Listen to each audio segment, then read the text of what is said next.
Ma'lum bir yezida nihoyatda boy bir kishi bir qora saroy soldiribdi.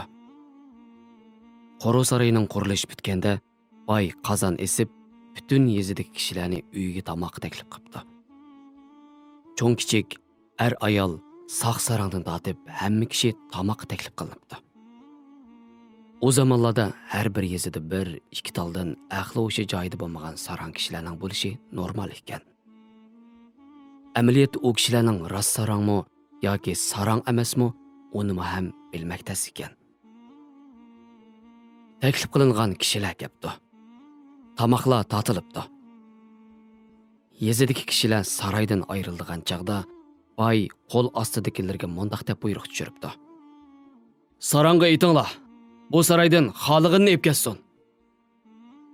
Sarangning ko'zi boyning beg'idagi daraxtga bog'langan oq otga tushibdi va "Men bu otni xohlayman" debdi. U ot bo'lsa boyning ativorliq ko'z qarchiq ekan. "Yo'q, uni osib bo'lmaydi. Boshqa narsa tanlasin" debdi boy. Sarangmi johillik bilan "Men mushu otni xohlayman" deb ching turib olibdi. Boy ham "Yo'q, boshqa narsa tanlasin" deb qo'shilmabdi. Ziyofat oxirlashib, oxiri hammalarning qaytadigan vaqti keldi. Sarang saroydan nihoyat ko'ngli yarim holda chiqayotganda o'z-o'ziga bir narsalarni davatqudakmish. Sarangning bu holi boyning diqqatini tortibdi va "Sarangning gaplariga bir quloq solinglar. Nima deydi?" debdi odamlarga. Boyning odamlari sarangning yoniga kelganda, sarang shu so'zni takror qaytalayotgan ekan. "Sen xohlagan bo'lsang beratdi. Sening oldingda boy kimdi? Sen xohlagan bo'lsang beratdi. Sening oldingda boy kimdi?" Odamlar sarangning aytganlarini boyga aytibdi. "Bu qitim boy, sarangni chaqirib, otni beringlar" debdi.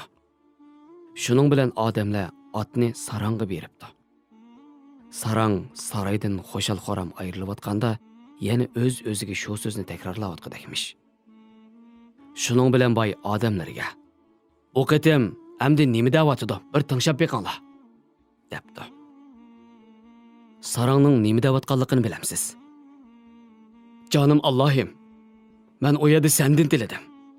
Ammo boy mendan tiladi deb o'ylab qoldi. Sen xohlaganliging uchun berdi. Sening oldingda boy kimdi? Sen xohlaganliging uchun berdi. Sening oldingda boy kimdi? Yetarki sen tiligin hammaga kuch yetadigan qudratlik Alloh hamon beradi. U kishi ba'simi beradi, ba'misimi beradi. Yetarki sen tilashni bilgin."